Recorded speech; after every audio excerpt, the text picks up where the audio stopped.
अस्सलामु अलैकुम दोस्तों, पेश खिदमत है आज की कहानी। कहानी में आगे बढ़ने से पहले मेरी नए आने वाले दोस्तों से अपील है कि हमारे चैनल को सब्सक्राइब करें और बेल के आइकॉन को दबाकर ऑल नोटिफिकेशन ऑन कर दें ताकि हर आने वाली नई वीडियो का नोटिफिकेशन आपको बर वक्त मिल सके। अगर तुम मेरी ना हुई तो मैं तुझे किसी का भी होने नहीं दूंगा। फहद किसी पागल शख्स की तरह बोला जो किसी जुनून में मुब्तला हो। बकवास बंद करो, रानी ने कहा और फ़ोन बंद कर दिया। इसी असना में रानी की माँ का फ़ोन आया। वो बड़ी देर से बात करने की कोशिश कर रही थी। फ़ोन मिलते ही उसने पूछा, रानी खैरियत तो है? रात से तुम्हारा फ़ोन बंद था। हाँ, मुझे याद ही नहीं रहा, रानी ने बताया। उसके बाद खैर खैरियत की बातें हुई। रानी ने बताया कि वो इस जगह आकर बहुत खुश है। उसे ये जगह इतनी पसंद आई है कि वो इस जगह अभी और भी रहना चाहती है। उसके साथ रानी ने अज़हर खान और उसकी बीवी मारिया की भी बहुत तारीफ़ की। उसकी बातें सुन के उसकी माँ मुतमिन हो गई। फहद बार बार फ़ोन कर रहा था। जब भी उसकी बेल होती रानी फ़ोन काट देती। 5 मिनट नहीं गुजरे थे कि उसकी बेल होने लगती। अज़हर खान भी हवेली में आ गया। उसने रिमशा के बारे में बताया कि वो ठीक है और 1-2 दिन में हवेली में आ जाएगी। रानी के दिल से रिमशा यकदम मायूसी हो गई थी। उसे उसका इतना ख्याल नहीं रहता था। रानी का फ़ोन जब बार बार बजने लगता तो उस वक़्त अज़हर खान उसके पास था। उसने पूछ लिया, कौन है? तुम बात क्यों नहीं कर लेती हो? रानी को फहद पर गुस्सा आने लगा। उसने कहा, अब आएगा तो ज़रा बात कीजिएगा। कुछ देर बाद फिर फहद का फ़ोन आया। अज़हर खान ने फ़ोन कान से लगाकर कहा, हेलो। रानी को फ़ोन दो, फहद ने सपाट लहजे में कहा। कौन हो तुम? अज़हर खान ने पूछा। तुम रानी को फ़ोन दो, फहद एक एक लफ्ज़ चबा कर बोला। उसके लहजे में गुस्सा था, उसकी सांस फूली हुई थी। अज़हर खान ऐसा लहजा सुनने का आदी नहीं था। उसने कहा, रानी तुमसे बात नहीं करेगी। तुम कौन हो मुझसे ये कहने वाले? बात करा मेरी रानी से। वो धाड़ा। फहद पागल हो गया था। उसकी आवाज़ मोबाइल से रानी के कानों तक सुनाई दी थी। अज़हर खान ने फ़ोन बिल्कुल बंद कर दिया। वो इस वक्त रानी के सामने कुछ नहीं कह सकता था। अज़हर खान ने रानी से पूछा, कौन है ये? रानी ने उसके बारे में बताकर अपना मोबाइल फ़ोन ऑन किया, उसकी तस्वीर निकाली और अज़हर खान के सामने कर दी। अज़हर खान ने वो तस्वीर गौर से देखी और मोबाइल बंद करके रानी को दे दिया। अज़हर खान ने पूछा, तुमने क्या फ़ैसला किया है? किस बारे में? रानी ने सवालिया निगाहों से उसकी तरफ देखा। इस हवेली की मालकिन बनने के बारे में फ़ैसला आपने करना है। मैंने बता दिया है कि मुझे किसी की शराकत पसंद नहीं, रानी ने कहा और उठकर अपने कमरे की तरफ जाने लगी तो फिर रुक गई। उसने मोबाइल फ़ोन उसके पास रख दिया और बोली, सुना है कि पागल को अगर जंजीरों के साथ ना बांधा जाए तो उसका पागलपन नुकसान भी पहुंचा सकता है। ये कहकर रानी वहाँ से चली गई और अज़हर खान ने उसे जाते हुए मैनीखेज अंदाज में देखा। ठीक उस वक़्त मिर्ज़ा फाजली आ गया। अज़हर खान ने उसे अपने पास ही बिठा लिया। वो कुछ देर तक फहद की तस्वीर देखता रहा। मोबाइल फ़ोन पर बार बार बेल होने लगती। फहद कॉल कर रहा था। मिर्ज़ा फाजली ने पूछा, कौन है? पागल कुत्ता है, अज़हर खान ने मोबाइल की तरफ देखते हुए कहा। गोली मार दूं? मिर्ज़ा फाजली ने पूछा। हुक्म तो मिल चुका है, अज़हर खान ने मुस्कुराकर मिर्ज़ा फाजली की तरफ मैनीखेज अंदाज में देखते हुए कहा। कोई बात हुई? मिर्ज़ा फाजली ने पूछा। बहुत बातें हुई हैं मिर्ज़ा फाजली। पका हुआ फल मेरी झोली में गिर गया है। मोबाइल फ़ोन पर फिर बेल होने लगी। अब क्या हुक्म है? उसे किसी की शराकत पसंद नहीं। फिर मिर्ज़ा फाजली ने सवालिया निगाहों से उसकी तरफ देखा। मैं उसकी ख्वाहिश का एहतराम करूँगा। नूरंगसाई भी कहते हैं कि रानी नहीं तो कुछ नहीं, रानी है तो सब कुछ है। अज़हर खान की निगाहें मोबाइल फ़ोन की स्क्रीन पर मरकूज़ थीं, जिस पर फहद का नंबर आ रहा था और बेल हो रही थी। फिर वो बोला, 2 का काम तमाम करना पड़ेगा और ऐसा करने में हर्ज की क्या है? वो कहकर मुस्कुराया। उसकी मुस्कुराहट में सफाकी थी। मिर्ज़ा फाजली ने अजहर अब्बास के पास होते हुए पूछा, मैं आपकी बात नहीं समझ सका हूँ। तो मेरी बात समझ नहीं बल्कि सोच क्या करना चाहिए, कोई रास्ता तलाश कर, कोई तरीका मुझे बता। अजहर खान ने उसकी तरफ देखा। मेरा तो काम ही सोचना है और आपकी खिदमत करना है। मैंने मारिया से इसलिए शादी की कि वो खूबसूरत थी, एक बहुत बड़े बाप की बेटी थी। रानी से शादी मुझे इसलिए करनी है कि वो किस्मत की देवी है, मेरे साईं नूरन का हुक्म है, और फिर ये कि वो मेरे से भी कहीं ज़्यादा खूबसूरत और हसीन है।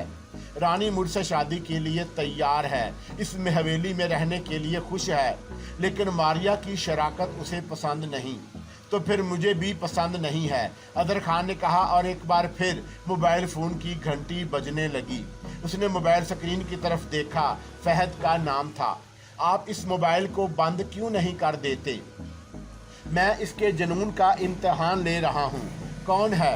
रानी का जुनूनी आशिक, यानी कि रानी ने अपना माजी आपके सामने रख दिया है, दिल की साफ है। मिर्ज़ा फाजली मुस्कुराया। सिर्फ ये उसे चाहता है वो नहीं, उसे तो मैं ऐसा सबक सिखाऊंगा कि बेचारा तारीख का हिस्सा बनकर रह जाएगा। फिलहाल तुम ये सोचो और मुझे बताओ कि मारिया को कैसे रास्ते से हटाएं, सांप भी मर जाए और लाठी भी बच जाए। तुमने ये नहीं सोचना कि वो मेरी बीवी है, ये सोचकर कोई भी हल निकालना है कि उसे हटाना है और बस हटाना है।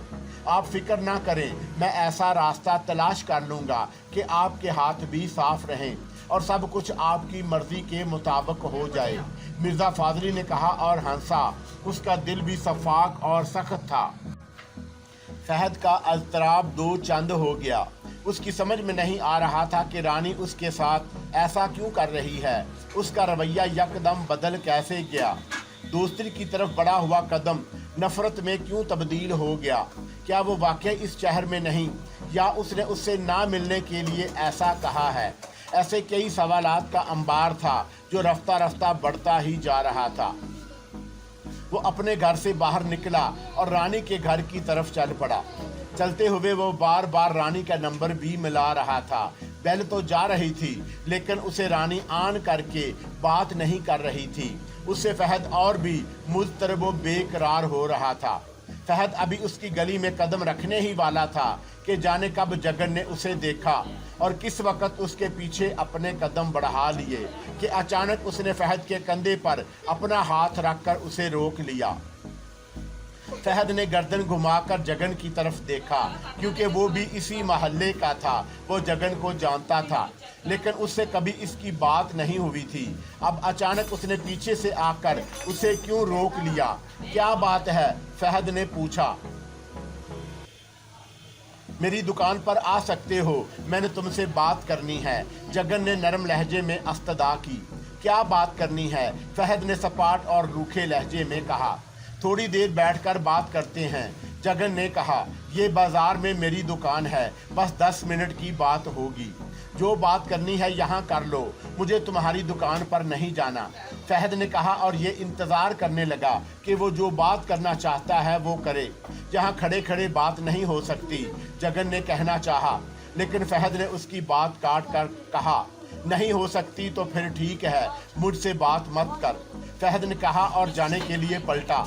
जगन यकदम उसके सामने आ गया। देखो बेटा, जो तुम कर रहे हो वो ठीक नहीं, इसमें नुकसान है। क्या कर रहा हूँ मैं? फहद आंखें निकाल कर दुरुस्त लहजे में बोला। और क्या नुकसान है? तस्वीरें बिक नहीं रही हैं आजकल, किताबों को कोई भी खरीदता नहीं, इसलिए ऐसा ड्रामा करते फिरते हो ताकि 10-20 की आमदनी का सबब बन सके। मुझे 10-20 रुपये से कोई सरेकार नहीं, लेकिन मैं तुम्हें समझाना चाहता हूँ, उसका पीछा छोड़ दो। गर्दाब राहें हैं, उलझ जाओगे, हाथ कुछ नहीं आएगा। जगन ने उसके दुरुस्त लहजे और तमस्खराना अंदाज को नज़रअंदाज करते हुए कहा। जाओ और अपना काम करो, फहद ने कहा। मैं अपना काम ही कर रहा हूँ, तुम समझो मेरी बात को, जगन ने कहा। मुझे नज़रअंदाज मत करो। किसने भेजा है तुझे? फहद ने उसका जायज़ा लेते हुए पूछा। मुझे कौन भेजेगा? जगन ने कहा। हटो मेरे रास्ते से, फहद ने कहा और उसे एक तरफ हटाकर रानी के घर की तरफ चल पड़ा। जगन गिरते गिरते बचा था। उसने सोचा कि वो फिर उसे रोके, लेकिन उसने अपना इरादा बदल लिया। वो अपने दुकान की तरफ चल पड़ा। उसने सोचा कि वो इस तरह से गली में उससे बात करने की बजाय जैसे ही उसकी दुकान के सामने से गुजरेगा उसे रोकने की कोशिश करेगा और समझाएगा कि वो रानी का ख्याल अपने दिल से निकाल दे। जगन अपनी दुकान पर जाकर बैठ गया। उसने किसी काम को हाथ नहीं लगाया। वो उसके इंतज़ार में बैठ गया। फहद ने रानी के घर के सामने जाकर दाएं बाएं टहलना शुरू कर दिया। उसका दिल चाहता था कि वो किसी भी नतीजे की परवाह किए बगैर दरवाजे पर दस्तक दे दे। कभी उसका दिल चाहता कि वो अपनी माँ को लेकर उस घर में आ जाए। वो सोचता रहा कि अचानक रानी का फ़ोन आ गया। फहद ने रानी का नाम अपने मोबाइल की स्क्रीन पर देखा और चौंक पड़ा। उसने फ़ौरन फ़ोन को कान से लगाकर कहा, हाँ बोलो रानी। फहद तुम कहाँ हो इस वक्त? रानी की नरम आवाज़ उभरी। फहद ने बताना चाहा कि वह उसके घर के सामने है। उसने दानिस्ता कहा, मैं अपने घर से बाहर हूँ, लेकिन तुम कहाँ हो? आई एम सॉरी फहद, मैं उस वक्त परेशान थी और तुम्हें जाने क्या कह दिया। कल तुम मुझसे मिल सकते हो। रानी की आवाज़ आई। उसकी आवाज़ में नदामत थी। कल क्यों? आज क्यों नहीं मिल सकती? फहद ने बेचैन होकर कहा। कल दिन को उसी रेस्टोरेंट के बाहर। तुम अंदर ना बैठना, बाहर खड़े रहना। हम वहाँ से कहीं और जाएंगे और बातें करेंगे। तुम आज मुझसे मिलो, फहद ने जोर देकर कहा। आज नहीं, कल दिन 10 बजे। ओके, रानी ने कहा और फहद ने मुस्कुराकर कहा, ठीक है। फिर रानी ने बहाने से फ़ोन बंद कर दिया। फहद से इस बात से उससे बात करके सरशार हो गया। उसने फिजा में मुक्का लहराया और वापस जाने के लिए चल पड़ा। जो ही वो जगन की दुकान के सामने से गुजरा, जगन ने उसे मुखातब किया, बेटा बात सुनो। लेकिन फहद अपनी ही धुन में उसकी बात सुने बगैर अपने घर की तरफ चला गया। वो बहुत खुश था। जगन उसे देखता ही रह गया। फहद नहीं जानता था रानी ने उसे फ़ोन क्यों किया था। फहद को फ़ोन अज़हर खान ने कराया था। जब रानी उसे फ़ोन कर रही थी तो उस वक़्त अज़हर खान पास ही खड़ा था और रानी ने वही कहा था जो अज़हर खान ने उसे कहने की हदायत की थी। कल दिन को उसके तीनों दोस्त जो इस वक्त शहर में अपने काम से चले गए थे, उनकी वापसी थी। फहद की तस्वीर उनको मोबाइल में मुंतकिल हो चुकी थी। मिर्ज़ा फाजली बहुत तेज़ आदमी था। मारिया को मारने का मंसूबा उसने तैयार कर लिया। वो तो अज़हर खान के हुक्म का गुलाम था। अज़हर खान का जो हुक्म होता उसके आगे वो ये नहीं सोचता कि सामने कौन है। उसे अज़हर खान के हुक्म की तामील करनी होती। इसलिए वो मंसूबा बनाते हुए ये भूल गया कि मारिया उसकी मालकिन है।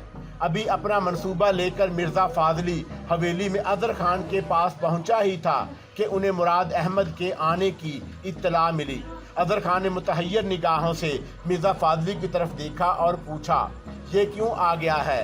रानी को लेने के लिए ना आ गया हो? मिर्ज़ा फाजली ने अपना ख्याल ज़ाहिर किया और अज़हर खान की तरफ देखा। अज़हर खान ने सोचा और फिर कहा, देख लेते हैं, उसे अंदर लेकर आओ। मिर्ज़ा फाजली उठा और हवेली से बाहर निकल गया। सामने मुराद अहमद अपनी बीवी कलसूम के साथ खड़ा मुस्कुरा रहा था। दोनों अपनी कार में आए। मिर्ज़ा फाजली ने दोनों का खंदा पेशानी से इस्तकबाल किया और बड़ी इज्जत और एहतराम से उन्हें उस कमरे में ले गया जो मेहमानों के लिए था। अपना लबो लहजे से वो लगता ही नहीं था कि वो भी एक सख्त दिल शख्स है। इंतहाई शीरीं लहजे में मिर्ज़ा फाजली उसके साथ पेश आ रहा था। कुछ देर बाद ही अज़हर खान अपनी बीवी मारिया के साथ कमरे में आ गया। वो सब गर्मजोशी से एक दूसरे से मिले। रानी हमारे घर से क्या गई? हमारे घर की तो रौनक ही चली गई। घर खाली खाली लगने लगा है, कलसूम ने मुस्कुराकर कहा। बहुत उदास हो गई थी रानी की माँ। मैंने कहा गांव कौन सा दूर है, अभी चलते हैं। चले आप इस बहाने आ तो गए, अज़हर खान ने कहा। अज़हर खान की हदायत के मुताबिक रानी को उसके माँ बाप की आमद की इत्तला मिर्ज़ा फाजल ने मुलाजिम के ज़रिए से कुछ वक़्त गुजरने पर दी। रानी कमरे में आई तो उनसे लिपट गई। उसके बाद बातों और खाने पीने में हंसी और मुस्कुराहटें बिखरती रहीं। वक़्त गुजरा तो मुराद अहमद और कलसूम ने जाने की इजाज़त लेने से पहले रानी से कहा, चलो रानी तुम भी तैयार हो जाओ, चलते हैं, कलसूम ने कहा। अजहर खान अपनी जगह चुप बैठा रहा। रानी ने सुना तो उसने मारिया की जानब देखा और फिर बोली, अम्मी अभी मैं चंद दिन और रहना चाहती हूँ, चंद दिन के बाद आ जाना बेटा। मुराद अहमद ने कहा, तुम्हारे बगैर घर बड़ा सूना है, सब भाई भी उदास दिखाई दे रहे हैं, मुझे ये माहौल अच्छा लग रहा है। रानी ने कहा, मेरा यहाँ दिल लग गया है, तुम्हारी पढ़ाई का हर्ज हो रहा है। कलसूम ने कहा, तुम्हारे दोस्त भी कॉलेज से तुम्हारा पूछने के लिए आई थी, अभी मुझे 1 हफ्ता और रहना है, उसके बाद मैं आऊँगी। रानी ने 2 टोक कह दिया। अजहर खान दिल ही दिल में खुश हो रहा था कि रानी उसकी गिरफ्त में है, वो उस रियासत को छोड़कर नहीं जाना चाहती।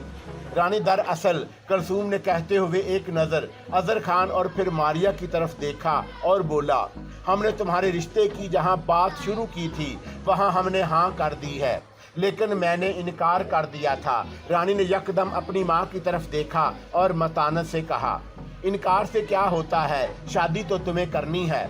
लेकिन अम्मी, रानी कहते कहते रुक गई। अजहर खान चुप था, वो सुनना और जानना चाहता था कि रानी किस हद तक अपने फैसले पर कायम है। लेकिन क्या? लेकिन ये कि मैं शादी अपनी पसंद से करूंगी, रानी ने सोचा और फिर कह दिया। उसकी बात सुनकर अजहर खान होले से मुस्कुराया। मुराद अहमद और कलसूम को ऐसी तवक्का नहीं थी कि रानी ऐसी बात कह देगी। दोनों के चेहरों पर हैरत अयां हुई और मुराद अहमद ने रानी की तरफ देखकर मतानत से कहा, मेरा ख्याल है कि हमें ये बात घर जाकर करनी चाहिए। चलो रानी, अभी हम घर जा रहे हैं, ये भी तो घर है आपका, अगर आप हमारे सामने बात नहीं करना चाहते तो हम बाहर चले जाते हैं। अजहर खान ने जुबान खोली, नहीं नहीं ऐसी बात नहीं, मुराद अहमद ने कहकर फीकी सी मुस्कुराहट अयां की जो जल्द ही उसके चेहरे से मादूम हो गई। वो लड़का डॉक्टर है, खूबसूरत है और अच्छी फैमिली से ताल्लुक़ रखता है।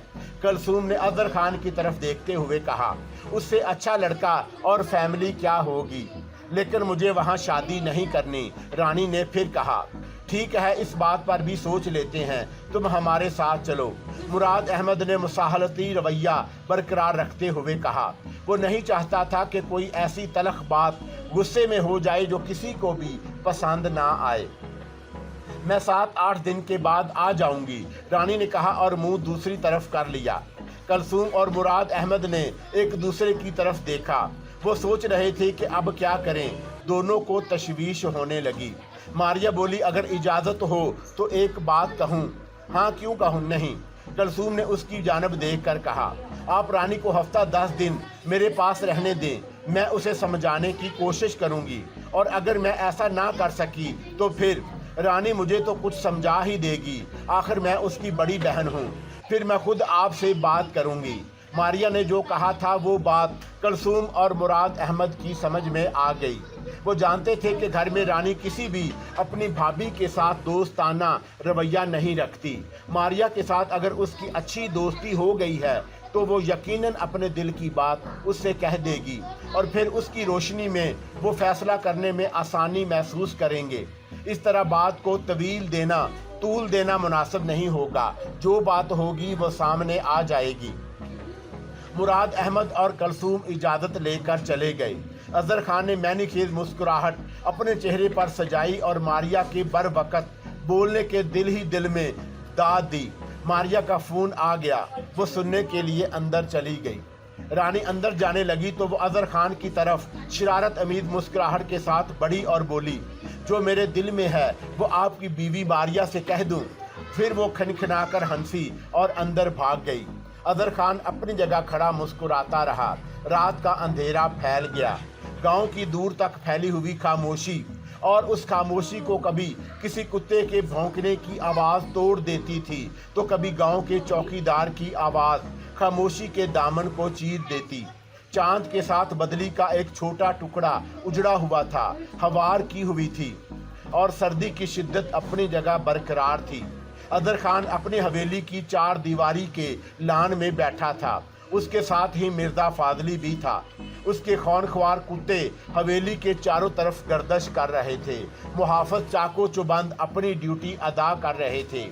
کیا کہتے ہو فاضلی؟ اظہر خان نے پوچھا۔ اطلاع ہے کہ کل شام کو آپ کے تایا جان شہر سے لوٹ رہے ہیں۔ نورنگ سائی نے ابھی حملہ کرنے سے منع کیا ہے۔ تمہارے سامنے بات ہوئی تھی، ہم نے اس پر حملہ نہیں کرنا۔ ہمارے گاؤں کی طرف آتی ہوئی وہ اکلوتی سڑک ہے، پہلے اس کی زمینیں شروع ہوتی ہیں، اس کے بعد سڑک کے دونوں طرف ہمارے باغ شروع ہو جاتے ہیں۔ مرزا فاضلی نے کہا۔ آگے بھی تو کہو۔ آپ ماریا بی بی کو اپنے باغ میں لے جائیے گا، ہمارے آدمی دائیں بائیں چھپ جائیں گے، کیونکہ ہمیں ابھی کسی بھی حملے سے منع کیا ہے۔ ہمارے آدمی آپ کے تایا جان پر ایسے ہی گولی چلا دیں گے، گولیوں کا تبادلہ ہوگا۔ آپ باغ میں ایسی جگہ ہوں گے جو کہ محفوظ مقام ہوگا، بس آپ ایک گولی ماریا بی بی کے مار دیجئے۔ اب گولی یہ تو نہیں بتائے گی کہ وہ کسی کی پستول سے نکل کر چلی ہے۔ ہم الزام آپ کے تایا جان کے سر پر رکھ دیں گے۔ آپ ہاتھ خون سے رنگ جانے کے باوجود ماریا بی بی آپ کے ابا جان کو صاف دکھائی دیں گی، کام بھی ہو جائے گا اور آپ پر شک بھی نہیں آئے گا۔ مرزا فاضلی نے اور شاباش لینے کی غرض سے اظہر خان کی طرف دیکھا۔ اس کی بات سن کر اظہر خان مسکرایا اور بولا، کمال کا منصوبہ ہے، یہ تو تم نے خوب سوچا۔ دیکھ لیجئے، وہ خوش ہو کر بولا، راستہ یوں صاف ہو جائے گا گویا وہاں کوئی رکاوٹ تھی ہی نہیں۔ کل اس کے آنے کی رپورٹ تو پکی ہے نا؟ اظہر خان نے پرجوش ہوتے ہوئے کہا۔ ایک دم پکی، آخر میں نے بھی اس کی حویلی میں اپنا ایک مخبر رکھا ہوا ہے جو مجھے بتاتا ہے کہ کیا ہو رہا ہے اور کیا ہونے والا ہے۔ مرزا فاضلی نے کہا، تم اس منصوبے کو آخری شکل دے دو، کل میں ماریا کو باغ کی سیر کے بہانے وہاں لے جاؤں گا۔ میں فائرنگ کی طوالت نہیں دوں گا، اپنے آدمیوں کو سمجھا دوں گا کہ وہ جلد ہی وہاں سے نکل جانے کی کوشش کریں۔ مرزا فاضلی نے کہا، ٹھیک ہے، اب تم جاؤ۔ اظہر خان نے کہا اور مرزا فاضلی اجازت لے کر حویلی سے باہر نکل گیا۔ اس کا گھر حویلی سے کچھ ہی فاصلے پر تھا، وہ پیدل ہی حویلی آتا جاتا تھا۔ وہ پیدل اپنے گھر کی طرف جا رہا تھا۔ اندھیرا دور تک پھیلا ہوا تھا، جسے چاند اپنی آدھی سی بھی کم روشنی میں معدوم نہیں کر پایا تھا۔ خاموشی چھائی ہوئی تھی، دور کبھی کوئی کتا بھونکتا تو سکوت کا سایہ ٹوٹ جاتا۔ مرزا فاضلی کے چلتے قدم اچانک رک گئے۔ اس نے غور سے کچھ سننے کی کوشش کی، وہ پھر چلا اور دو قدم چل کر پھر رک گیا۔ اس نے گردن پیچھے گھمائی اور اندھیرے میں دیکھنے کی کوشش کرنے لگا۔ اسے کوئی دکھائی نہ دیا، وہ پھر چلنے لگا۔ اس بار وہ پھر گھبرا کر رک گیا۔ اس کا دل زور سے دھڑکا، سرسراہٹ اسے بہت پاس سے سنائی دی۔ اس نے متلاشی نگاہوں سے دیکھا، یکدم اس کی چیخ نکل گئی۔ اس سے کچھ فاصلے پر وہی سیاہ بلی اپنی سفید آنکھیں اس پر مرکوز کیے ہوئے تھی۔ مرزا فاضلی کی اس سردی میں بھی پسینے چھوٹ گئے۔ وہ بلی اس کی طرف چلی تو صاف زمین پر چلنے کے باوجود سرسراہٹ پیدا ہوئی۔ مرزا فاضلی کی چیخ نکلتے نکلتے رہ گئی اور اس نے اپنے گھر کی طرف سرپٹ دوڑ لگا دی۔ دوڑتے ہوئے اسے لگ رہا تھا جیسے اس کے پیچھے کوئی سوکھے پتوں کو کچلتا ہوا دوڑ رہا ہے۔ وہ بھاگتا جا رہا تھا، سرسراہٹ اس کے تعاقب میں تھی۔ گھر کا کچھ ہی فاصلہ طے کیا ہوگا کہ اس نے بلند آواز دینا شروع کر دی، نواز دروازہ کھولو، نواز دروازہ کھولو۔ نواز اس کا بیٹا تھا۔ گہرے سکوت میں مرزا فاضلی کی آواز دور تک سنائی دی۔ اس کے گھر والے ہی نہیں، ہمسائے بھی اس کی خوف زدہ آواز سن کر چونک پڑے۔ پھر اس کے بیٹے نواز نے ہی نہیں بلکہ ساتھ والے گھروں کے دروازے بھی کھل گئے۔ مرزا فاضلی بھاگتا ہوا اپنے گھر میں گھس گیا۔ اس نے وہ دروازہ بند کر دیا۔ اس کی سانس پھولی ہوئی تھی، دل کی دھڑکنیں منتشر تھیں، آنکھیں اور چہرے سے خوف مترشے تھا۔ اس کی بیوی اور نواز اس کی جانب یوں دیکھ رہے تھے جیسے مرزا فاضلی کے سر پر سینگ نکل آئے ہوں۔ اس کی بیوی نے پوچھا، کیا ہوا ہے؟ کون تھا؟ چپ کرو۔ مرزا فاضلی نے اپنے ہونٹوں پر انگلی رکھ کر اسے چپ رہنے کی تاکید کی اور غور سے کچھ سننے لگا۔ اس کی سماعت سے کوئی سرسراہٹ نہیں ٹکرا رہی تھی، بالکل خاموشی تھی۔ یکدم اس کے منہ سے ڈر کر چیخ نکل گئی۔ کسی نے دروازے کو زور سے پیٹا تھا۔ रुक जाओ, दरवाज़ा मत खोलना। मिर्ज़ा फाज़ली ने अपने बेटे और बीवी का हाथ पकड़कर कहा। तीनों दरवाजे की तरफ देख रहे थे। एक बार फिर दरवाज़ा पीटा गया और साथ ही उसके हमसाए रियाज की आवाज़ सुनाई दी, दरवाज़ा खोलो मिर्ज़ा, क्या बात है। नवाज ने आगे जाकर दरवाज़ा खोल दिया। रियाज अकेला नहीं था, उसके साथ हमसायों के 4-5 और भी जवान थे। उनके हाथों में भी राइफलें थीं। क्या बात है, कौन था, दुश्मन थे क्या? रियाज ने पूछा। वो सब अजहर खान की ज़मीनों पर काम करते थे। मिर्ज़ा फाज़ली ने सब की तरफ देखा और सोचने लगा कि वो उनको क्या जवाब दे। फिर वो बोला, मुझे लगा कि कोई आदमी मेरा पीछा कर रहा है और मुझे मारना चाहता है। अजहर खान का आदमी होगा, रियाज ने कहा। शायद हो, लेकिन कुछ करने की ज़रूरत नहीं। अभी तुम लोग जाओ, मैं अजहर खान से सुबह बात करूँगा। मिर्ज़ा फाज़ली का खौफ दूर हो गया था। वो सब चले गए। मिर्ज़ा फाज़ली ने दरवाज़ा अच्छी तरह बंद किया, घर की एक एक खिड़की देखी और फिर किसी सरसराहट को सुनने की कोशिश की। उसकी बीवी और बेटा उसकी तरफ देखे जा रहे थे। काली बिल्ली अपना सफ़ेद आंखें दाएं बाएं घुमाती हुई मिर्ज़ा फाज़ली के घर के दरवाजे से हट गई। वो उसी कच्ची सड़क पर जा रही थी। रात के अंधेरे और गहरे सकूत में उसके चलने की सरसराहट वाज़े सुनी जा सकती थी। काली बिल्ली अजहर खान की हवेली के बाहर पहुंचकर रुक गई। उसने दाएं से बाएं देखा और फिर एक जिस्त लगाकर दीवार पर चढ़ गई। कुछ देर रुककर वो अपनी पिछली टांगों पर खड़ी हो गई। फिर वो दीवार पर चलने लगी। सरसराहट फिर हुई और दीवार के साथ साथ चलता हुआ एक मुहाफ़िज़ सरसराहट सुनकर चौंक गया। उसने आगे फिर पीछे देखा। काली बिल्ली बिल्कुल उसके सर पर ऊपर दीवार पर खड़ी हो गई थी। दूसरे मुहाफ़िज़ अपनी अपनी जगह उससे फासले पर थे। चारों कुत्ते इस वक्त हवेली की दूसरी जानब एक जगह एक दूसरे के साथ खेल रहे थे। काली बिल्ली फिर चली। मुहाफ़िज़ ने फिर अपनी मतलाशी निगाहों से देखने की कोशिश की। यकदम उसने ऊपर दीवार की जानब देखा। काली बिल्ली की सफ़ेद आंखें उसकी निगाहों से टकराईं। उसने उसी लम्हे अपनी राइफल सीधी की और उसका रुख काली बिल्ली की तरफ कर दिया। ठीक उस वक्त बिल्ली ने उसकी जानब जिस्त लगाई। इससे पहले कि वो ट्रैगर दबाता, काली बिल्ली ने फिजा में ही अपना पंजा घुमाया जो सीधा उसकी गाल पर पड़ा कि उसकी गर्दन बल खाकर फिर सामने आ गई।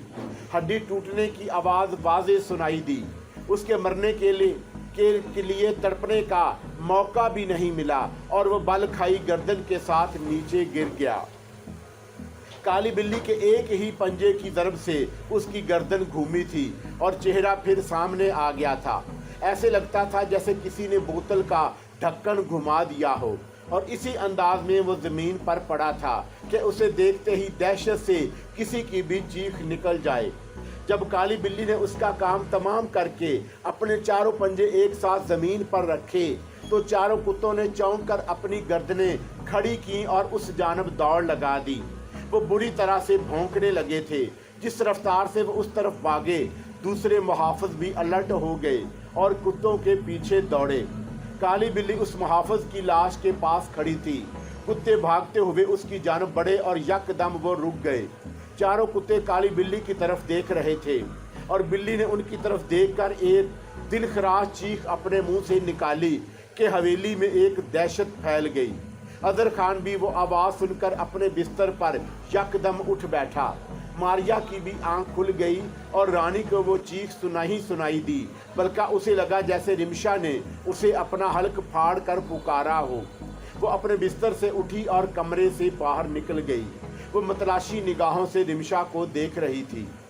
बाहर चारों कुत्ते दम बखुद उसकी जानब देखते हुए अपनी अपनी ज़ुबान बाहर निकाले हाँप रहे थे। बाकी मुहाफ़िज़ भी वहाँ पहुँच गए, लेकिन उन्हें वहाँ काली बिल्ली की बजाय एक लड़की खड़ी दिखाई दी जो रिमशा थी।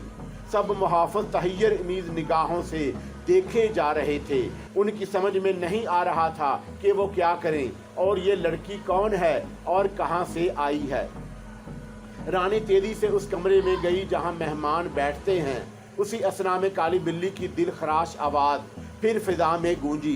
रानी के भागते कदम रुक गए। रिमशा ने कहाँ से उसे पुकारा था वो समझ गई। इस बार भी उसे बिल्ली की आवाज़ की बजाय यही सुनाई दिया कि रिमशा ने उसे पुकारा है, जैसे वो किसी मुश्किल में हो। रानी मेन दरवाजे की तरफ गई। अदर खान ने अपने कमरे से बाहर देखा। ज़मीन पर उसे कोई लेटा दिखाई दिया। उसके मुहाफ़िज़ एक तरफ खड़े थे। उनके हाथों में असला था, लेकिन वो जैसे किसी सोच में गर्क हों, जबकि कुत्ते भी साकत खड़े थे।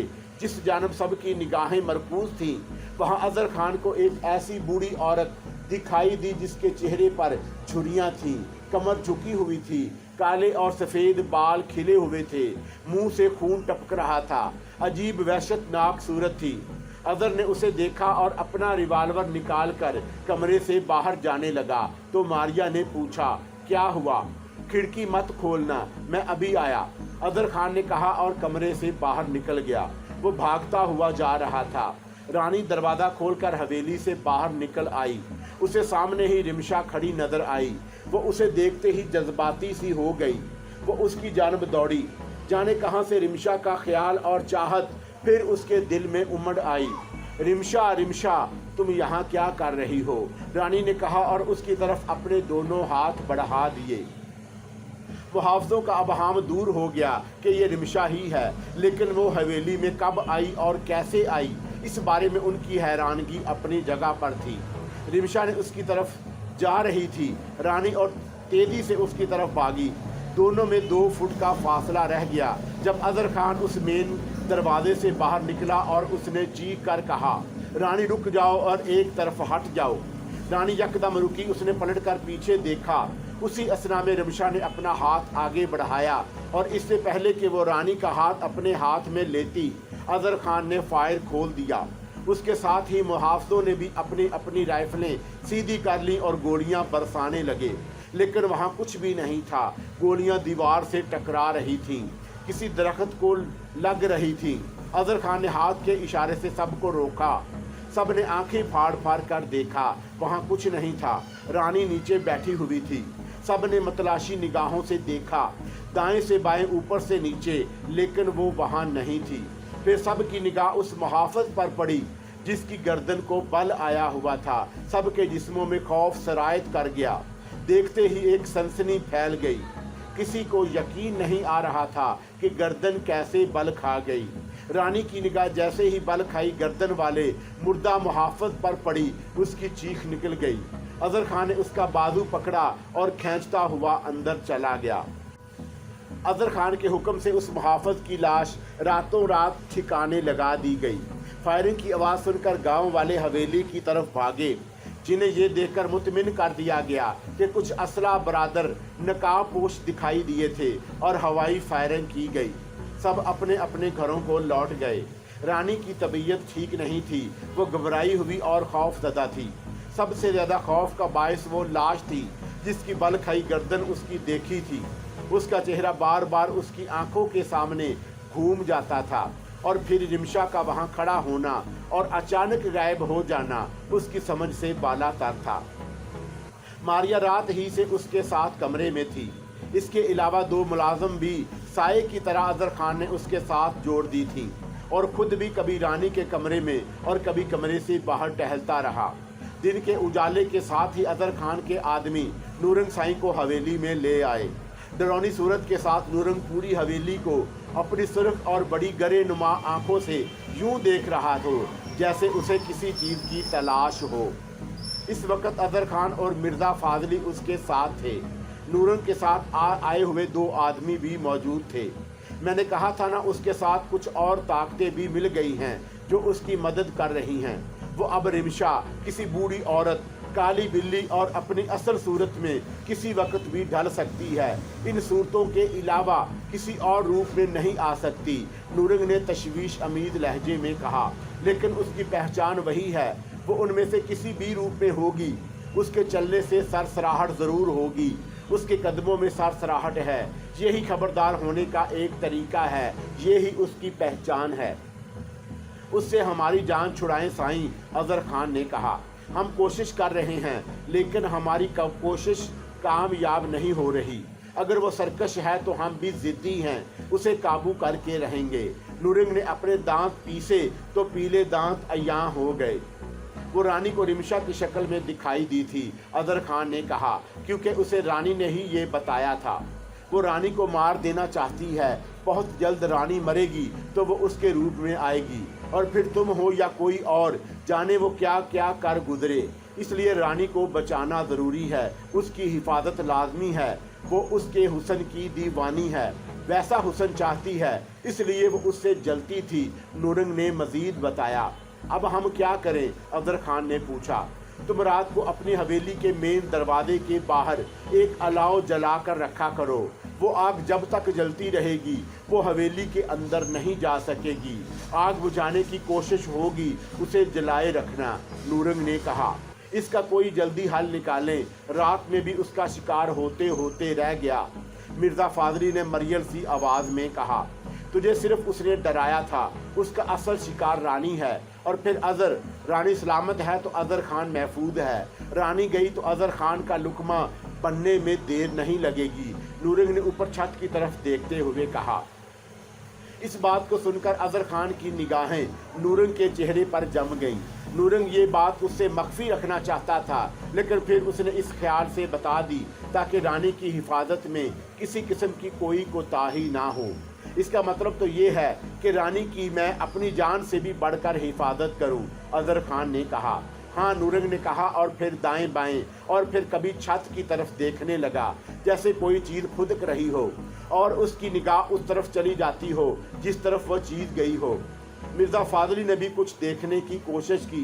जैसे जैसे नूरंग की गर्दन घूम रही थी, उसने भी उसी अंदाज में घुमाई, लेकिन उसे कुछ भी दिखाई ना दिया। यकदम नूरंग ने अपने हाथ यूं बढ़ाकर अपनी मुट्ठी बंद कर ली, जैसे कोई उड़ती हुई मक्खी को पकड़कर ऐसा कर ले। मिर्ज़ा फाजली की निगाहें अब उस मुट्ठी पर मरकूज हो गईं। अदर खान भी देख रहा था। नूरंग अपनी वहशतनाक हंसी हंसा, उसका चेहरा और भी भयानक हो गया। वो बोला, मैं बादशाह हूँ अपने इल्म में, मुझसे कोई जीत नहीं सकता। उसके बाद उसने अपने एक आदमी को इशारे से अपने पास बुलाया और मुट्ठी उसकी तरफ बढ़ा दी। उस आदमी ने अपने दोनों हाथ उसकी तरफ जोड़कर हथेली फैलाकर आगे कर दिए, जैसे वो पानी पीने लगा हो। नूरंग ने अपनी मुट्ठी उसकी खुली हथेलियों के ऊपर रखी तो उसने हाथ बंद कर लिए और फिर जैसे ही नूरंग ने मुट्ठी उठाई, वो अपनी मुट्ठी बंद के साथ अपनी जगह पर चला गया। नूरंग ने कहा, अजहर खान मेरे साथ वाली जगह बिक रही है, 1.25 करोड़ मांगता है, आप हुक्म करें साईं जी, अजहर खान ने सआदतमंदी से कहा। वो जगह खरीदनी है, नूरंग साई ने कहा। समझ लीजिए कि वो जगह आपकी होगी, अजहर खान ने कुशादा दिली से कहा। उसकी बात सुनकर नूरंग मुस्कुराया और बोला, तुम मेरा बहुत ख्याल रखते हो, इसलिए मुझे भी तुम्हारा ख्याल रखना पड़ता है। मेरा इल्म आज रात से शुरू हो रहा है, 3 रातों का इल्म है, फिर वो सरकश मेरी मुट्ठी में आ जाएगी। तुम्हें रानी को या मेरे किसी खास आदमी को वो कोई नुकसान नहीं पहुंचा सकेगी। तुमने वैसा ही करना है जैसे मैंने कहा है। 3 रातों के बाद सब कुछ ठीक हो जाएगा, मुझे यकीन है कि आप ठीक कर देंगे, अजहर खान ने पुरयकीन लहजे में कहा। अब मैं चलता हूँ, नूरंग ने कहा और उठ खड़ा हुआ। अजहर खान और मिर्ज़ा फाजली उसे बाहर तक छोड़ने के लिए आए। अपनी पिजारों में बैठने से पहले नूरंग ने कहा, रानी की फिक्र नहीं करनी, अभी कुछ देर में उसके जहन से सब कुछ गायब हो जाएगा और रात वाला वाकया वो भूल जाएगी। रात के वाकये की याददाश्त वाला है वो हिस्सा मेरे कब्जे में है। बहुत बेहतर, अजहर खान ने कहा। तुम शादी करने में देर कर रहे हो, नूरंग ने उसके कंधे पर हाथ रख कर कहा। मारिया को हटाना है तो हटा दो, मार दो उसे, वो तुम्हारे किस काम की है। ऐसा ही होगा, अजहर खान ने फौरन असबात में सर हिला दिया। नूरंग ने उस कंधे पर शाबाश के अंदाज में हाथ मारा और फिर पजारों में बैठ गया। पजारों उसकी हवेली से बाहर निकल गई। नूरंग दिल ही दिल में मुस्कुरा रहा था। वो अपने ऐसे आदमियों का काम करने के लिए शैतानी चक्कर चलाता रहता था जो उसकी एक बात पर अपना रुपया पैसा देने के लिए तैयार हो जाते थे। उसकी जुबान से निकला हुआ लफ्ज़ पूरा करने के लिए वो सर झुका देते थे। नूरंग खुश था कि वो अब उस जगह का भी मालिक बन जाएगा जिस पर उसकी नज़र थी। اور اس نے اپنے شیطانی چکر سے جگہ کے مالک کو مائل کر دیا تھا کہ وہ اسے جگہ فروخت کر دے۔ پجارو بڑی سڑک پر آ گئی اور بڑی تیزی سے بھاگ رہی تھی۔ اپنے سرکش ساتھی کو پھر سے قابو کرنے کے لیے وہ آج رات کو عمل کرنے والا تھا۔ 3 راتوں کے اس عمل سے اس کی سرکشی ختم ہو جائے گی اور پھر سے اسے کے اختیار میں آ جائے گی۔ نورنگ نے پوری تیاری کر لی۔ اسے قابو کرنے کے بعد اسے ایسی سزا دینے کا بھی سوچے بیٹھا تھا جو کہ بھیانک تھی۔ پجارو تیزی سے جا رہی تھی۔ آگے ٹرک آ گیا تو ڈرائیور نے اسی رفتار میں اوورٹیک کرنے کی کوشش کی۔ نہ جانے کہاں سے سامنے بس ہوا کے ساتھ باتیں کرتی اس جانب بڑھی اور ایک زبردست دھماکہ ہوا۔ بس اور پجارو میں تصادم ہو گیا۔ پجارو بس میں جیسے ہی گھس گئی ہو، ڈرائیور اور اس کے ساتھ بیٹھا ہوا آدمی اسی وقت مر گئے۔ نورنگ کے ساتھ بیٹھا آدمی گم تھا، جبکہ نورنگ کا جسم لہو میں نہا گیا۔ کون سی ہڈی ٹوٹی تھی، کہاں گہرا زخم آیا تھا، کچھ پتہ نہیں۔ اس کی آدھی آنکھیں کھلی ہوئی تھی اور جسم بے جان تھا۔ کچھ دیر پہلے اظہر خان کو یہ کہنے والا ہے کہ وہ ایک طاقت ہے۔ سڑک کے ایک ایکسیڈنٹ میں خدا نے اس کی ہڈی پسلی توڑ کر اس سے حرکت کرنے کی بھی طاقت چھین لی تھی۔ بے شک ہر طاقت کا مالک صرف اللہ ہے۔ نورنگ ہسپتال کے ایمرجنسی وارڈ کے ایک بیڈ پر چت لیٹا ہوا تھا۔ اس کے پورے جسم سے خون رس رہا تھا۔ اس کا چہرہ اور بھی سیاہ ہو گیا، آنکھوں کے گڑھے اور بھی گہرے ہو گئے۔ اس کے چاہنے والے بڑے تشویش سے وہاں موجود تھے۔ اظہر خان کو بھی اطلاع مل چکی تھی۔ وہ بھی مرزا فاضلی اور اپنے محافظوں کے ساتھ ہسپتال میں پہنچ گیا تھا۔